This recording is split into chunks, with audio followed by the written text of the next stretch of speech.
Hello and welcome to today's Power Hour with Dare to Scale.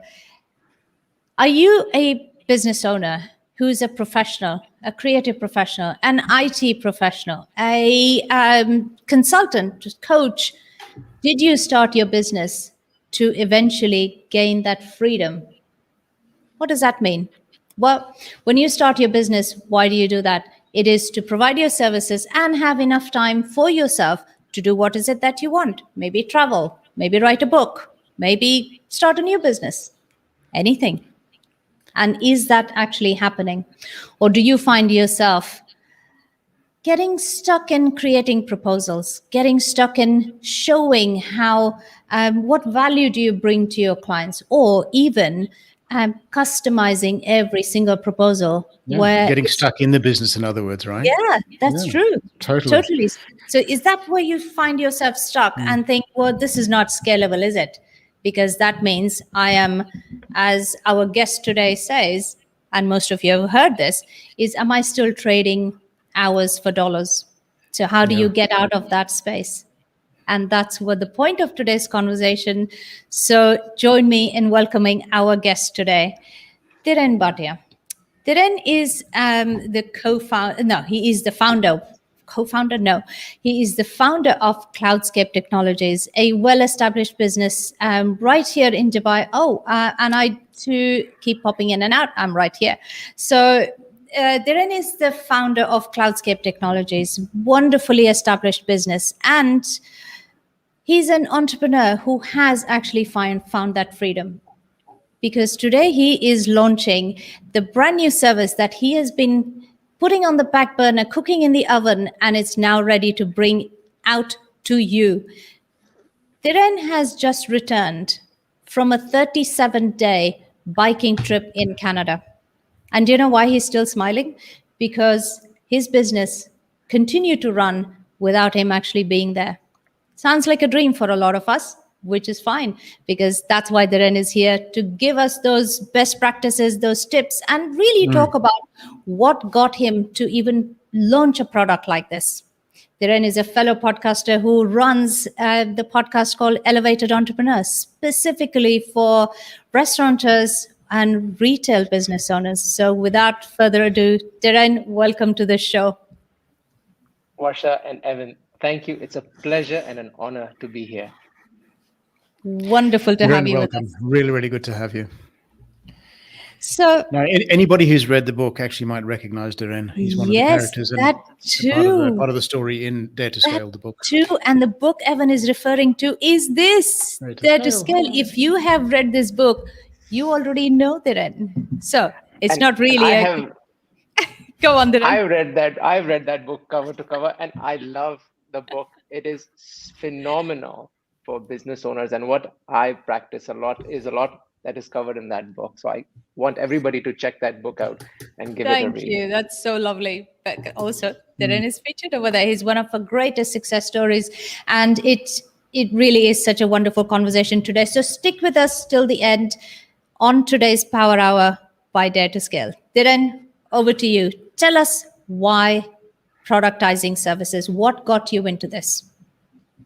Varsha, Evan, look, that's a fantastic question. And as you mentioned right at the beginning of this stream, the idea of an entrepreneur is, when the entrepreneur starts his business, is to gain freedom. So when I started Cloudscape in 2017, I started with this grandiose idea that all I have to do is hire a few people and money will flow in. But as I started to get the business off the ground, I realized that I was the one that was selling, implementing, crafting proposals one after the other, looking for customers to come through the door, and talking about billable hours with customers was my biggest challenge. Everybody was questioning why so many hours in work.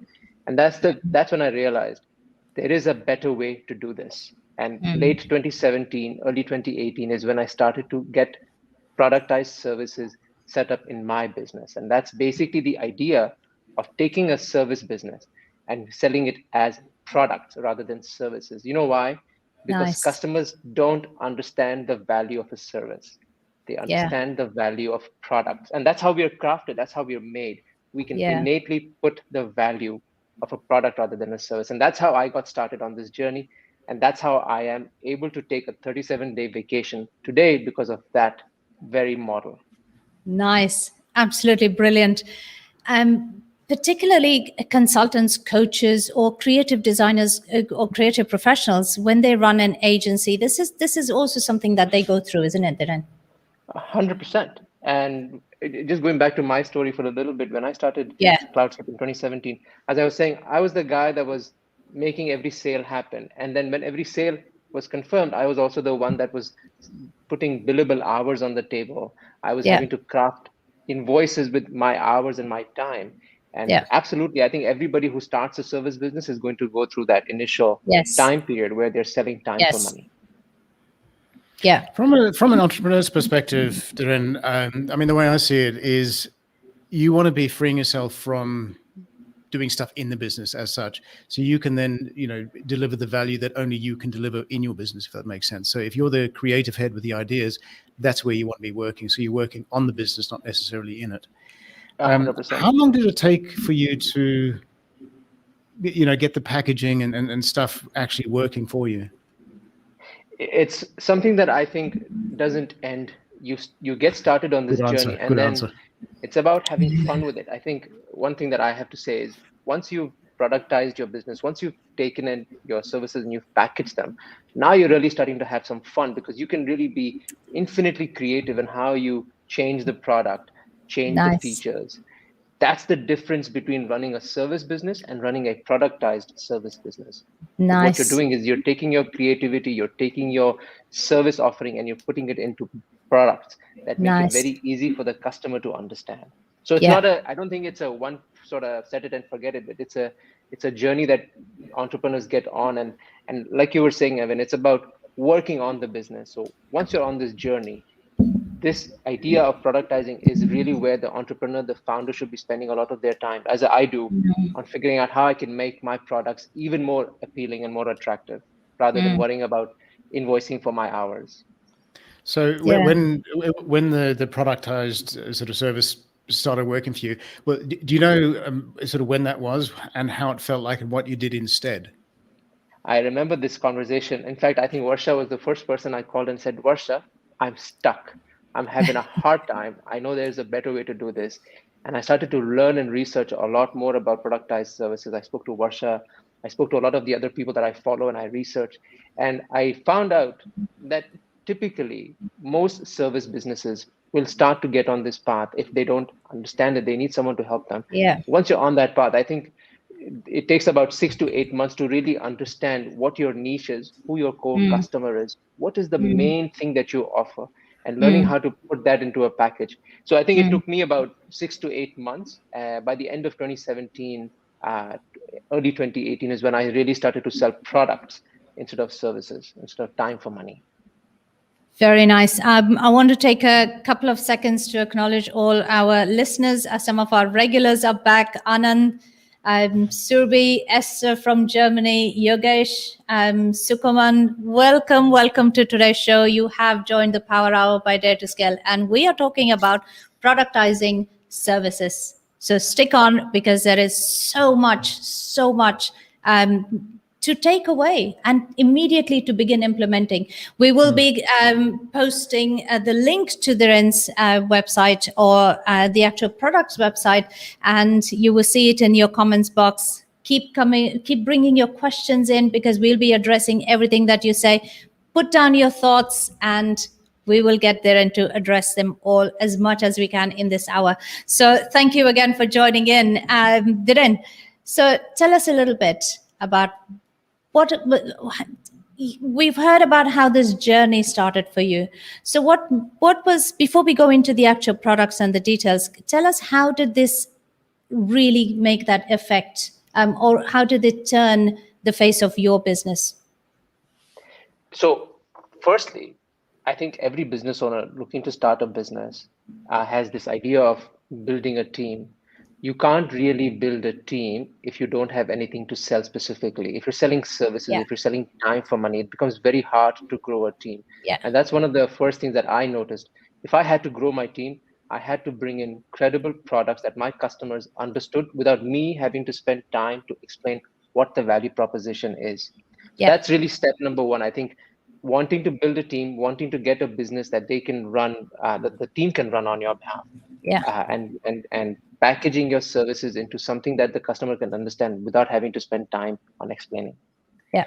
The other But big part. yeah, sorry, Yeah, go ahead, go Evan. ahead. Sorry. No. No, go ahead. I was going to say, what I'm hearing is there's a lot of the elements within the business that you're actually addressing by doing the productizing. So you're actually making a process. And what Absolutely. that does in terms of your operation is it's easier to teach your people to sell a product. You know, 100%. and it's a lot easier to deal with the frequently asked questions and those sort of things. So totally hats off for actually identifying that and making that easier for you to then grow your business. And look, I think I was joking with my team the other day. We've got enough processes now to compete with even NASA because we are such a process-driven organization. We have everything Ooh, recorded, nice. SOP, and no matter where I am, no matter where anybody else in the team is, anybody else could even come in and pick up that conversation from where the other person left it off, because it is really a chain. It is really an assembly line that moves without or with or without me, and that's really the key benefit here.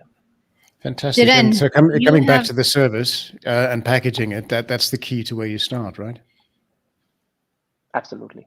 It is. If I can just jump in for a second, Dhiren, I want to put a placeholder on this because this is something that I'm going to dig into a little bit later. What you said was your business is a process-driven business, and that is something that is ignored, not so much ignored, but not even doesn't come into the awareness of a lot of people. That is the key to making this a successful productized business. So we're going to dig into that a little bit later. Over to you, please. Sorry, is it over to Evan or over to me? I'm sorry, Over to you because Dhiren. I interrupted you. I mean, how dare you speak while I'm rudely interrupting? I mean, really. I'm sorry. No, go ahead.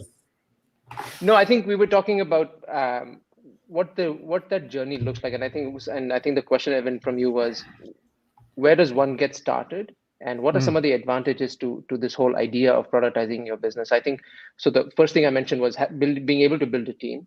Second is being able to have a process for everything in your business so that you and your team can run without questioning each and everybody. Yeah.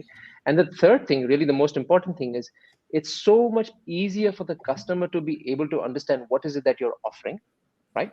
And more importantly, it sets you in a whole different league with your customers, because when you have a product, when you have a service that is packaged as a product, you are able to distinguish yourself from the competition.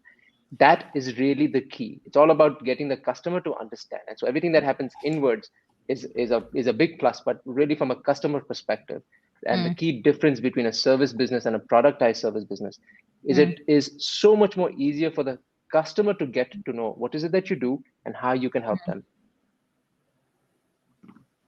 So I think those are the three big things I want to highlight right at the front. So I want to put a question out to all our listeners. Yes, Gino Francis, thank you for joining us. Productization is a hot topic indeed. It absolutely is. So people who are listening so far, type in a yes in the comments box if you completely identify with today's topic and everything that Dhiren has been talking about. Type out a yes, because I want to see how many people here have gone through this or going through this pain. And we want to hear from you. Remember, also keep those comments coming. Yogesh already says completely identify with this this topic. Looking forward to gaining insights. Fabulous. So, Evan, over to you. You know, the other thing, we were talking about processes before, and I'm the finance guy in our data scale space. And one thing I'm totally hearing as well is it's a slight diversion. It's that cash conversion cycle. Now, anybody who's not familiar with that, you've got the sales process, you've got your operations, then there's collecting the money through the invoices. So Dhiren, what you're actually doing is working on the sales cycle and actually reducing the time to produce a proposal or have a discussion with your customer. Any idea, because I'm sure you'd probably track this, the amount of time that you can save by productizing? Have you any idea what that is from your experience? Look, I think you've touched upon a really interesting point. And one of the things I mentioned in my course is the fact that today in a service business, typically customers will pay you at the end of a project, or maybe you do 50% upfront and you do 50% at the end. That maybe 6 months, 8 months, a year, maybe in some businesses. But when you have a business which is which is productized, like Cloudscape is, we collect our payments 100% upfront. Unheard of in a service Nice. business in most cases. Nice. 100% of our customers pay us upfront because now they're understanding the value we provide, because we're selling them a product and we get the money for that product. So the cash conversion cycle, Evan, in that case Yeah. is super quick, because we're not only have we collected the money upfront, but we reduced any risk that comes with collecting delayed payments. And you know, this market, delayed payments are a thing. It's a big risk that a lot of service business owners take when they are offering their services. Amazing, absolutely Totally. amazing. Totally. So where do you start? You have a service. Where do you start? Brilliant question. The best place to start, I think the most important place to start, is know the space you're playing in. What is your best service? What is your best creative offering? Knowing that is really the place to start. Who do you serve is another really good place to start. They're all the same questions, really, aren't they? Who do you serve, and what pain are you solving?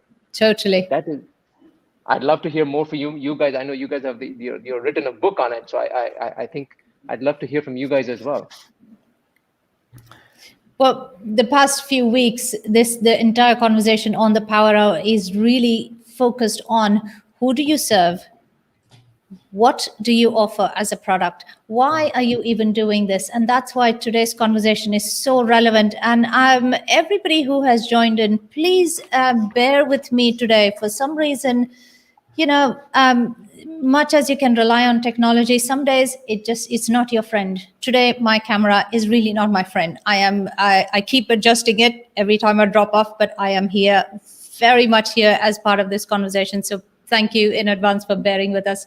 So yes, the whole conversation over the past few weeks has been focused on this. And this is why, when you know who you sell to, when you know what is it that you sell, then we come into today's topic is how you sell it, how you bring out that service to your end customer.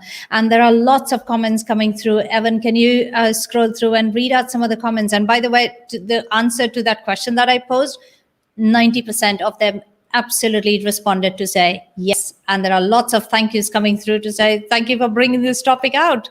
You're very, very welcome. Thank you for joining us. Evan, over to you to read some of the comments for Dhiren. Yeah, Yadli says, you know, productizing and consulting services can be an incredibly profitable move. Yeah. It can help you scale your consulting business. And if I can add to that comment, it's a lot easier to deploy your resources. Again, with a package, you know, firstly, there's the service, if you will. You got the people doing their thing, and yeah, it definitely makes a lot more sense. I totally agree with that. Amanda says, I love the payment up front for a product. It's as you would in a shop. It's a product, pay for it, walk out, you know. So you don't walk away with the product and pay later. Makes total sense for a customer to understand the value of what they're actually buying. Totally love that. Love it. Fantastic. Hello, Mike has just joined us. Hello. Mike is one of our regulars. Hey, Mike, welcome to the show. And thank you, everybody, for joining us both on LinkedIn and on our streaming channel on YouTube. So welcome again. So then, yes, you were talking us through where do you start? Of course, you start with the who and the what. What happens after that? The next step, I think, which is the most important, is really picking your core service and just talking about that with your customer. I think a lot of us offer so much. We have so much to give to our customers, and that is what causes confusion in the customer's mind. If we are able to take a step back and think about the one thing that we do the best, that is really the next step in this process, is to know what that is and sell that, package that, figure out what is it that the customer wants in that particular offering, and then maybe even create versions of it. So just going back in time a little bit, when I started in 2017, when I started working for Cloudscape, and I was on this journey of productizing, one thing I realized right off the bat, our customers loved our implementation style, our implementation ability. And at that point, we were offering Wi-Fi and marketing and a lot of other suite of services. But Yeah. I zeroed in on that and I realized that this is the service that we need to stick with. And that's how we came up with the business success kits. The Nice. business success kits are now our flagship product. And we've been able Nice. to now create multiple other revenue streams. That still today is our flagship product. And so Yeah. that is really the key step, is figuring out what is your best offer, what is your best service, and take that and Yeah. run with that. Yeah. And I just want to say that I think a lot of people also might get nervous about saying, well, I have to stop selling everything else and only sell this. Oh my God, I would bleed, I would run dry. And I think that's a fear that we all have to face. Yeah. It is really a fear, Yeah. especially if you're a service business and you have so much to offer. Whittling Yeah. down that service offering to something very small and very singular can be a very nerve-wracking experience. Yeah. But believe me, we have to trust the process. There is light at the end of the tunnel, and Totally and you is. need to trust that your customer will buy from you, and they will buy Totally in is. droves. So, Yeah. Dhiren, I'm going to steal a leaf from your book, and that is on your course website, elevatedentrepreneur.academy. There's several stages through the course. There's obviously the introduction, then there's mindset, then there's positioning your product, obviously building it. So we talked a little bit about building it. Then there's the pricing, which we'll get to, and then essentially launching it. You talked about fears. Can you just talk a little bit more about the mindset and just how important that is in, productizing your service? Nice one. Yeah, 100%. Look, Evan, as I was just saying, one of the biggest fears for us service business owners is I need to offer the moon to my customer. I need to offer everything in the galaxy to them so that they could buy from me. That's one of the biggest fears that we all have. The other thing is I need to be able to offer different price points. I need to be able to offer value add services. I need to be able to complement so much because we think as entrepreneurs that our customers are not going to buy from us if we don't sell them everything in the moon, right? I think that's the biggest fear. The other thing, and I specifically have a section designed for mindset, because really it is a mindset shift. It's about understanding that there is so much to give to your customer, even if it's one product, even if it's one service, there is so much value a customer can get from it. But I think a lot of times we don't get that. And again, mindset's a big part of that. And Go ahead. niching is the other. So knowing who you're talking to, and somewhere in your course, you've actually got to knowing when to say no. Yes, that is, and oh my God, I think you've touched upon such a big topic, right? A lot of service business owners, including myself, we don't know how to say no.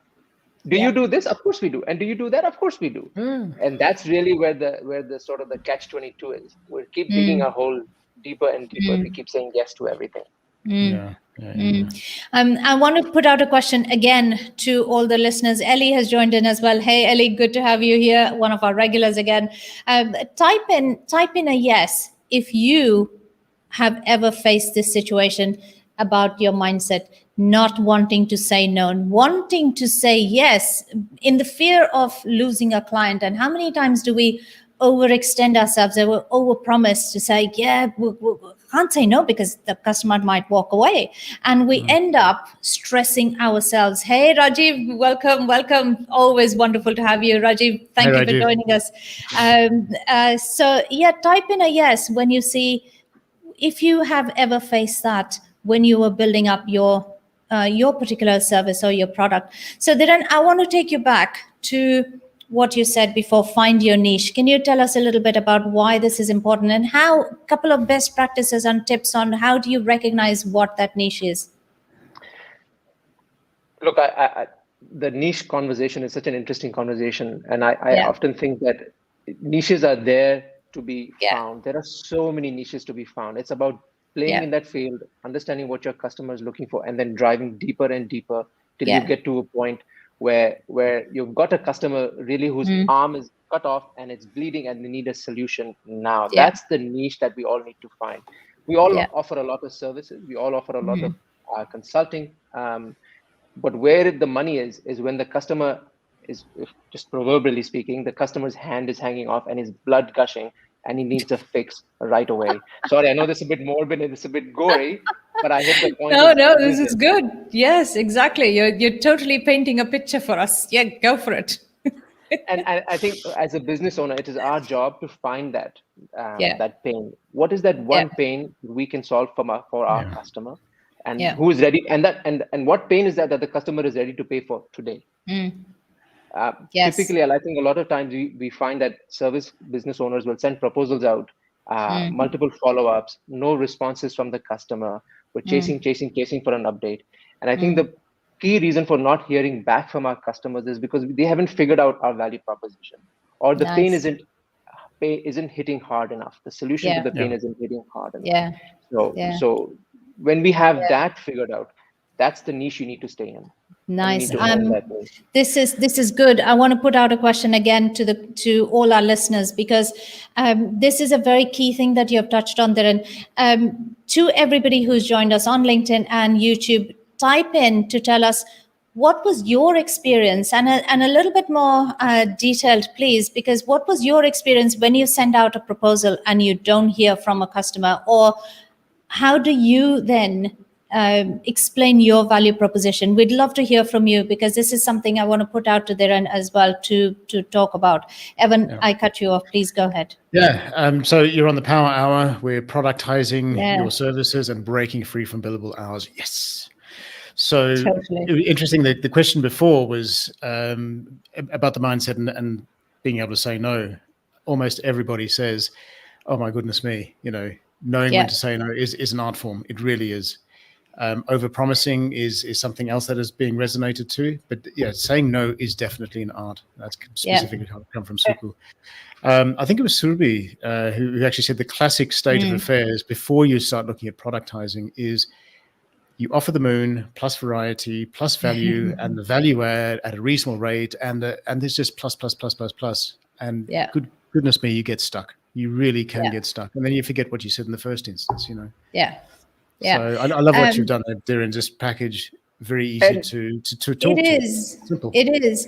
There's a question that has come from Rajiv.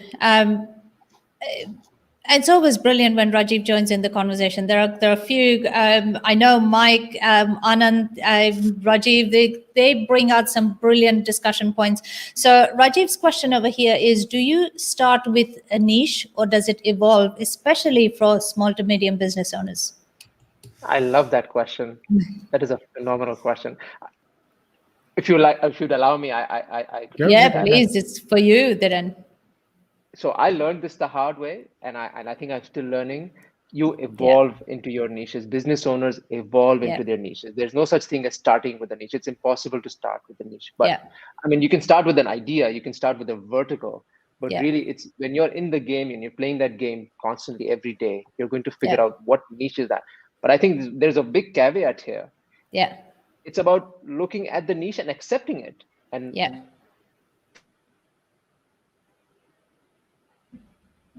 okay. Are you still there, Dhiren? I think we seem to have lost you. Dhiren should be right back with us in just a couple of minutes.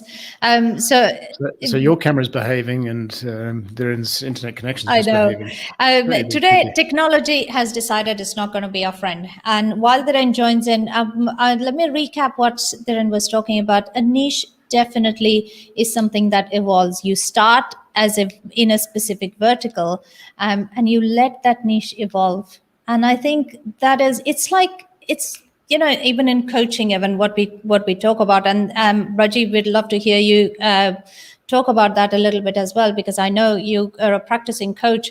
It's when you are looking to establish certain values that you build your business on. What do you build your business on? Those are values that, yes, you start off from a founder's perspective. You start off with, these are some of the values that we'd like to work with.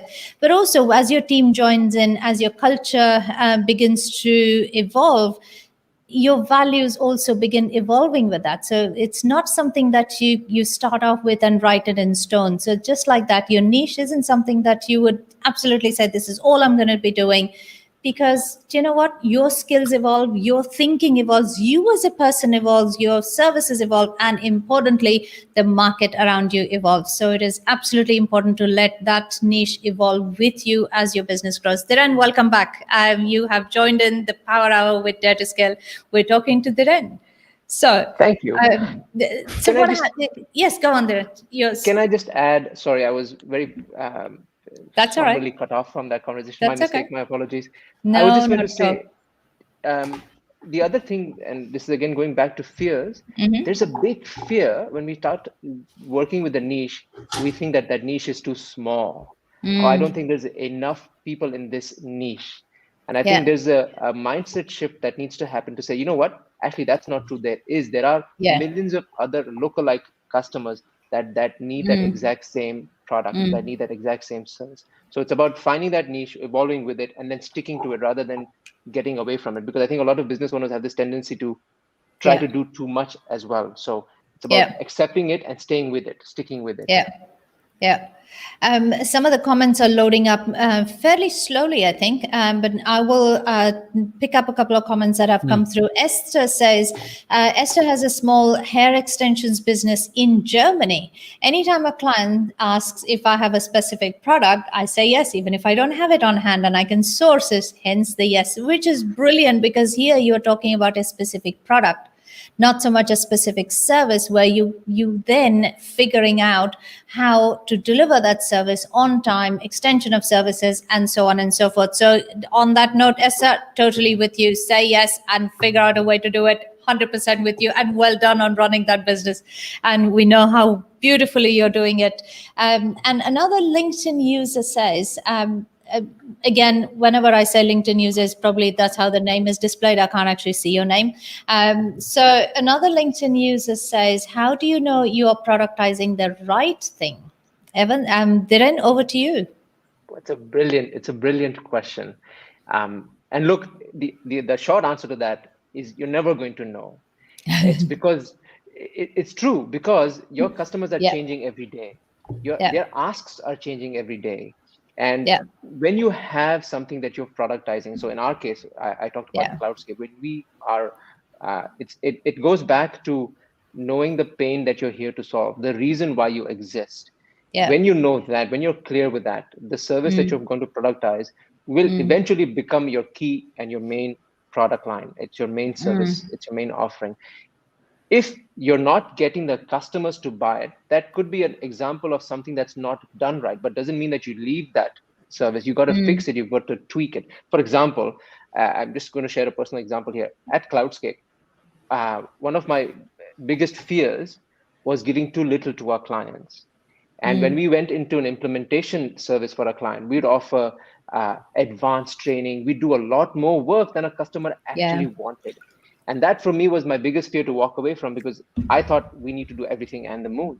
But when you take that service offering and you break it into versions, so now we have 4 versions of the exact same product, we are now able to lower the price, give the customer what they're looking for without having to worry about if this is the right service or not. The idea really is stick with it, tweak it, grow with it, let your customer give you the feedback as well, but stick with it. I think that's really the key lesson here, is to stick with it and not overthink it.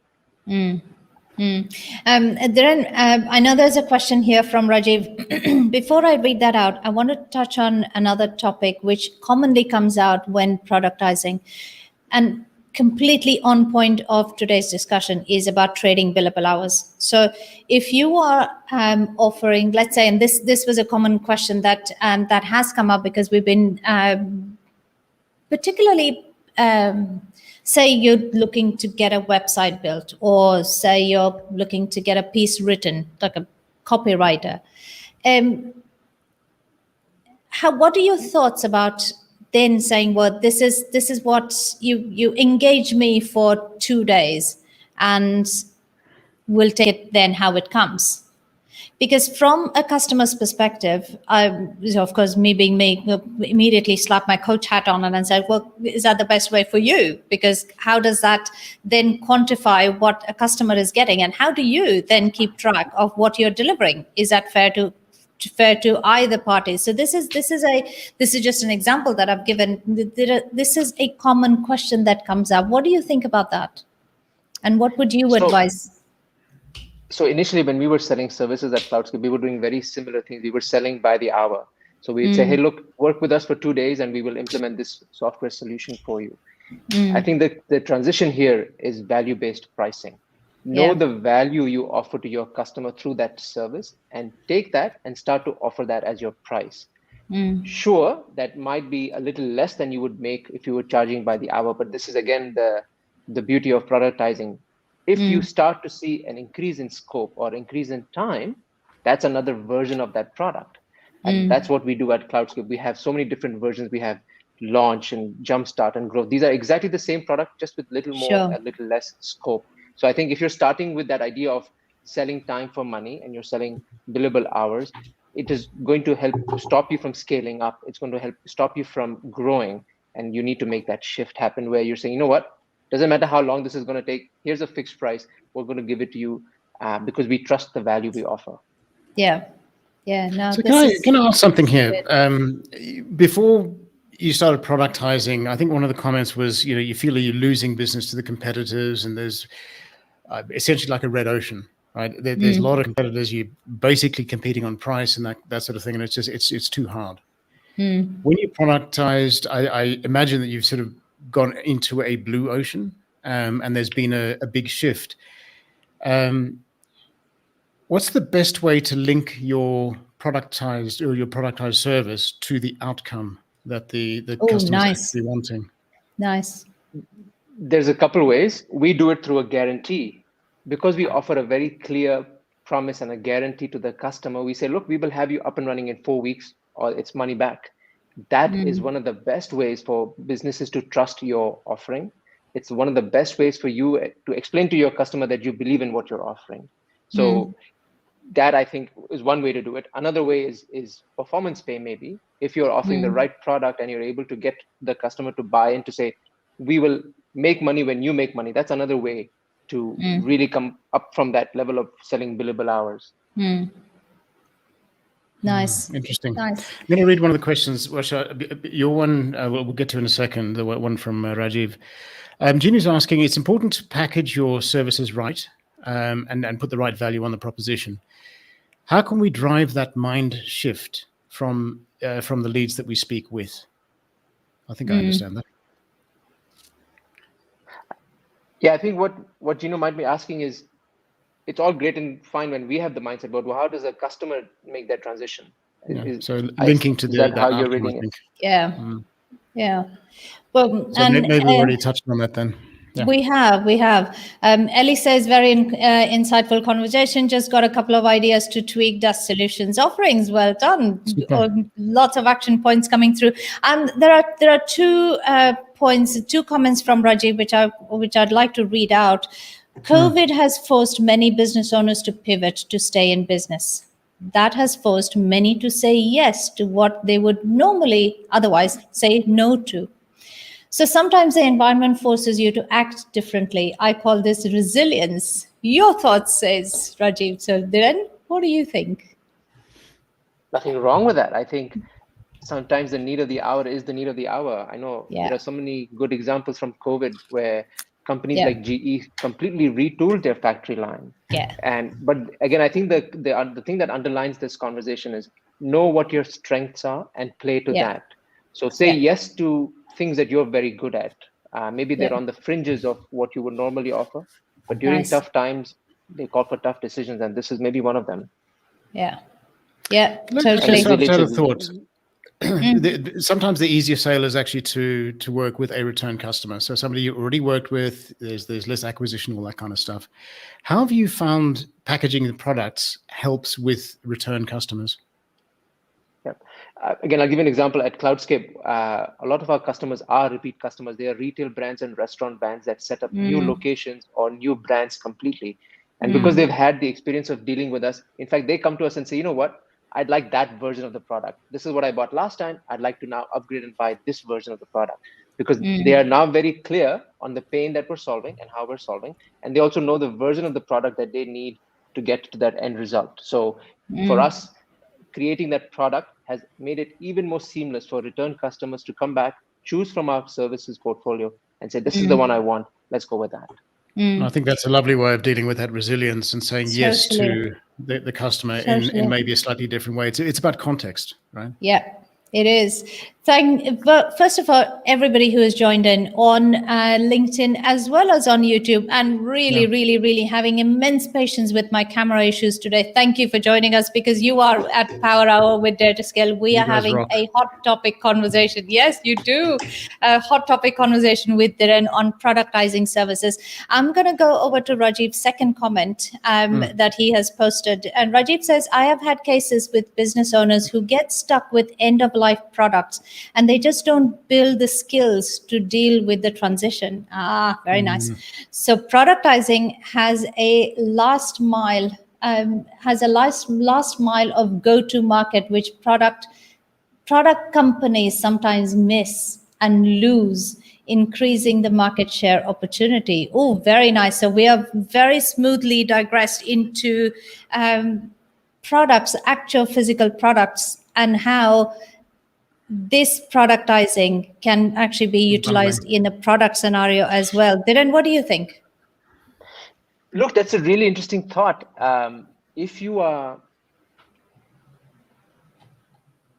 I think that it's a great complement, right? Like when you have two different boutique offerings, you have a product and you have a service product, it's a great complement to each other. I think I'm keen to also hear, Varsha, what you think, because I think that the question has a couple layers there, and I'm as we go deeper, I want to understand from your end, what are your thoughts? So I'm going to read out Rajiv's comment again, specifically for end-of-life products, and they don't build the skills to deal with that transition. So what happens to that end-of-life product? How do you then productize and get it out of your shelves? So I love this conversation, because this is something that actual businesses which deal with physical products don't ever think of, or at least very rarely think of. So this is, and I'm going to put this question out to Rajiv as well. Rajiv, tell us what would you classify as building those skills to deal with that transition? Are you specifically talking about building a whole new line of products, or are you saying just get this out of my shelves and so we can move on? Or are you really saying don't even know how to move on or where to move on? I'm really loving this conversation. Evan, what do you think? And I'm flicking the question around, because this is very rarely when we talk about productizing services, do we even think of productizing an actual product? Yeah, look, I guess it's about the value add. So end of life is it probably requires a bit of R&D or something to move the product forward. Again, let's use the analogy of even in your own business, right? You might use a whole bunch of different apps, and that's all great. How often do you review those? If it ain't working, get rid of it, clean it up, that kind of thing. So with some of the products that you have, maybe the market has moved on. And at some point, I'd like to think there's some sort of a trend analysis, or at least you're watching how the product is actually performing. But the question about the transition, that's a good one. I don't really know the answer to that, but it really is about having a good review on how your results are actually working. Yeah, totally thought-provoking. Dhiren, over to you. Yeah, can I just step in for a second? I think Rajiv's question and Jatin's question at the far bottom that I'm scanning at, I think there's a similarity there. They're talking about a business that is very product focused. They have physical products to go with, to sell. And the question really is, well, what do we do with the services side of that? I think that's a really key message there. And I think similar to what Jatin is asking, Cloudscape has a very similar problem. We have software products that we sell, but our productized services differ from those particular products, but they complement each other at the same time. So for example, when a customer comes to us and says, look, I'm looking for a point of sale software like Vend or Lightspeed. Great, they know that's the product, they understand the value. Where the question becomes is, well, what can Cloudscape do for me? And so simply the answer is Cloudscape will help you implement and train you on using that product. But that's where a company like us, a service company like us, can take that product, that service, and make it look like a product. Like I've said, it's called the business success kit. So I think in Jatin's case, if you have a physical product, you will most likely are offering a service around that product. That's the one you want to productize. That's the service that you can craft into a product and then sell to the customer together with your physical product. So I hope that answers that question. Brilliant, absolutely brilliant. Which also somehow touches on Jakub's question over there, which if you don't mind, I'd like to address first. So Jakub says we have a question. Actually, we get many client inquiries from Scandinavian countries, but they always have second thoughts about sending the money to Dubai. It is a trust issue.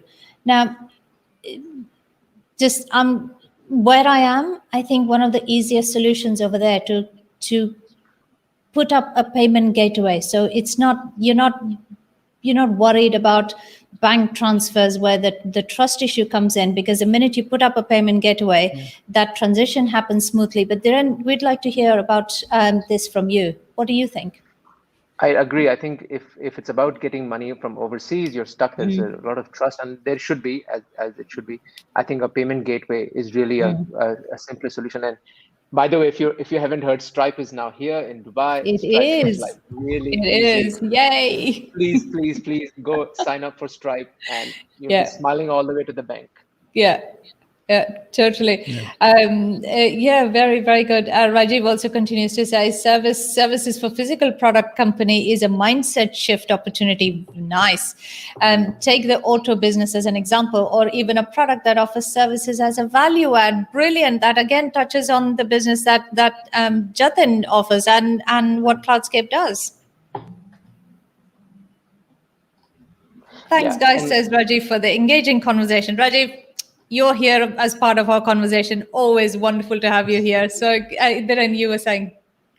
No, I was just going to say, I think the one other thing to remember is and I touched upon this earlier, when you're talking about physical products and you're complementing those physical products with productized services, have fun with it. Create versions of it. I think a lot of us get lost in this. Oh, if I'm selling, for example, a car, I can only offer one service. But no, you can actually have so much more. And that's really the fun part of this journey, is coming up with really cool versions of your own service, package it, and have fun with it. I think that's key. Yeah. So again, thank you for joining us. And right now, I'm going to turn the mic over to Dhiren. And I know there are comments coming, questions coming thick and fast. Remember, you can always send in your comments and questions in advance on yourmentor@daretoscale.com. We will make sure that we include them all in this conversation. Right now, the mic is over to Dhiren, because remember why we are here today. Today, you're all joined in to launch Dhiren's brand new product, which is coming out as a course on Elevated Entrepreneur /Academy and .academy, of course. And the link is right here. Our brilliant Dare to Scale team is going to be posting that link over here. Go check that out, because today that's the launch day. So Dhiren, walk us through, what does this course comprise of? What have you included? What are the different elements that you have included in this? Look, I think I just want to start by saying thank you for letting me letting me share this really cool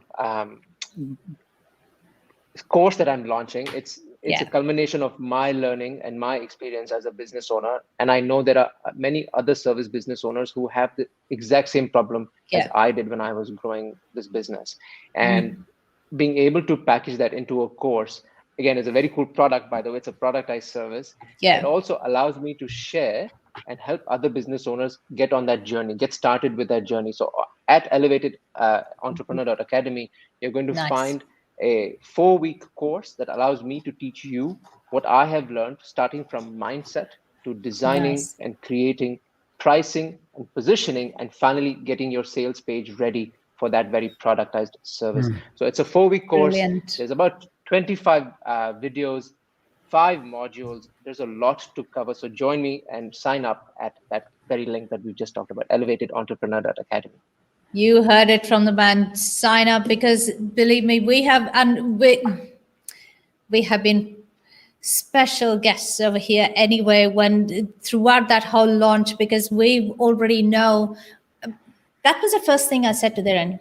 If you're doing that, we're probably your first clients because we run 2 service businesses. And no matter how long we've been running these businesses, so Platinum VA is an 11-year-old business, and yet we feel, wow, why did I not meet you before? So we're already in there. And believe me, even in those first few modules, we're taking away so many action items. And I know Amanda has joined in the conversation and she has pages and pages of notes already taken in. So go check that out. Yes, absolutely check that out and help us launch a brilliant service that is required today in the market, helping business owners survive, helping business owners scale, especially service business owners. So thank you everyone for joining in. Dhiren, a question again for you. Yep, there's those links being posted. Dhiren, question again for you. So are there any specific niches that you work with, or is this for anybody, or which is that particular niche that actually got you thinking about this course? What segment of the market or service? Look, a lot of people could benefit from the course, really, if you're running a service business, but I've designed this course specifically for business owners and consultants who already have a business, who are stuck, who are not able to grow, and they're worried about trading time for money because every proposal looks different, every sale conversation is different. So if you're a service business owner, whether you're an IT consultant or an IT business owner, very similar to Cloudscape, that's really who the course is very specifically made for. But I also know that any other sort of creative professionals who run creative businesses will get a lot of value from that course as well. I love it. Yeah, Love it. yeah, no, totally. Your top 2 best practices when productizing a service, for say for somebody who at this stage, before they even come and join in the course, then what are some of the things that you would like that business to have in place? Ideally, you should have been in business for a year at least to know what you are selling. Because I think a lot of times when you're starting your business, when you're just taking it off the ground, there's so many other challenges that you have to cross through. So productizing isn't maybe the right time. But typically, if you're in business for a little over a year, you've been in the market for a while, you understand your customer. You're also now getting closer to understand what their pain point is. That would be an ideal time to start thinking about this conversation. And does it matter on the size of the business? Typically, I think when I started productizing, I'll just share that story. I was maybe 3 people strong, and we were starting to sort of hit our top sort of levels in terms of productivity, and that's when maybe the conversation will start to boil in within the business anyways, because now as a business owner, I can't be everywhere at the same time. And so you're going to look for alternative methods to get that result delivered. Yeah. So 3 people and up, if you will. Nice. Really good. Question again for all the listeners on LinkedIn and YouTube. What are your top 2 takeaways from today's conversation? We are in the last 7 minutes of this Power Hour with Dare to Scale, but please type in because I want to address each one of you. What are your top 2 takeaways from today's business with Dhiren? So today's Power Hour with business with Dhiren. Technology overrun my brain today. Thank you for your patience again. It really is. It's ridiculous. So yes. So Evan, you had a question for Dhiren earlier. Yeah. Look, it's Dhiren, I mean, you're running several businesses now. So what else are you doing to help entrepreneurs? Well, just as we wrap up. If you haven't already, check out the Elevated Entrepreneur podcast. Yeah, that is too. My attempt at helping every business out there, because as entrepreneurs, it is important that we learn from each other. I've learned a lot from you both, Varsha and Evan. I've learned a lot from the people I follow. And the podcast is my way of helping everybody else and sharing what I'm learning on a day-to-day basis. And if anybody is up for a coffee, I'm absolutely available, happy to get together, talk about things, brainstorm, and maybe come together and learn something from each other. Yeah, totally. And remember, our next Power Hour, which I will also announce, is going to be on 13 October. Yep. So we'll see you there. But before that, Dhiren, what is your top 2 takeaway from today's discussion? When it's quite well known as a fact that when you teach, you're also learning. So what did you specifically take away as ahas today?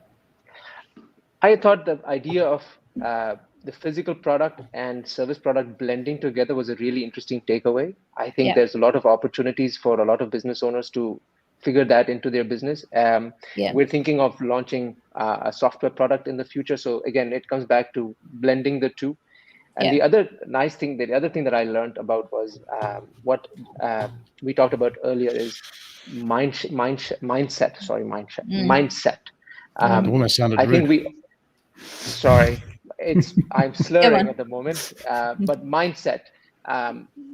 I come from a perspective, but there are so many other people here. There are so many other perspectives. There are so many other fears that we may not have addressed. So the thing is, talking about it with someone, and I learned a lot about mindset today on this call as well, because sometimes we don't have a space to share that. I think please find someone that you can to share with. And like for me, I know what I can always share with you. So find someone you can share with. That's my second takeaway. Nice. Lots of congratulations coming through, Dhiren, and lots of wishes coming to you for the successful launch of a brand new service line in itself, which is starting with a flagship course. Brilliant. Evan, what are your takeaways? I actually, funny enough, like the very last comment, Dhiren said, you're not alone, and reach out for help. So whether it is via a course or something, you don't have to have all the answers. So it really is sort of in a way a good starting point. But equally, there's so many pieces of your business that require your attention and that sort of stuff. And we're talking like the cash conversion cycle. A part of that is the sales cycle. And Dhiren, what you've nailed there is making a product out of a service. And by doing that, you're shortening the time, easier to talk to, much easier to say, okay, these are the benefits and this is the real value add that a client can get.